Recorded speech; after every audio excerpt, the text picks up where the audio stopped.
2014च्या विधानसभा निवडणुकीत नीलम गोरेंनी माझ्याकडून पैसे घेतले, ठाकरे गटाचे नाशिकमधील नेते विनायक पांडेंचा आरोप.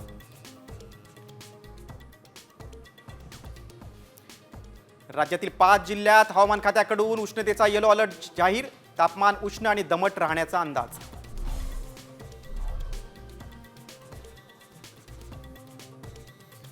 मुंबईच्या विषारी हवेनं कॅन्सरचा धोका, देवनार, मानखुर्द, अणुशक्तीनगर आजाराचा आगार, मास्क घालण्याचा डॉक्टरांचा सल्ला.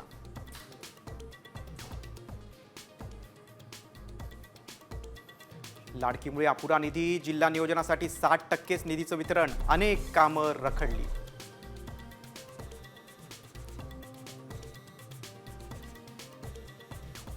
खासगी क्लासच्या शिक्षकांकडून फुलंब्रीमध्ये कॉप्या पुरवण्याचा कारनामा, छत्रपती संभाजीनगरमधल्या 10वी-12वीच्या परीक्षा केंद्राची पोलखोल.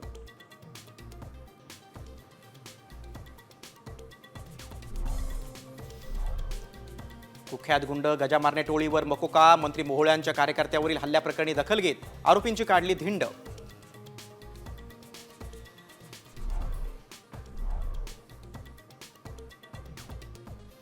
आठ फुटांचा केक, चांदीचं सिंहासन आणि लाखोंच्या फटाक्यांची आतषबाजी.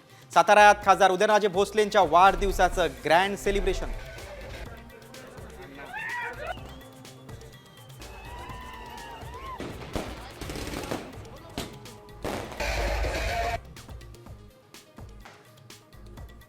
शेअर बाजारामध्ये घसरण सुरूच. आठवड्याच्या पहिल्याच दिवशी सेन्सेक्स 700 अंकांनी तर निफ्टी 200 अंकांनी कोसळला.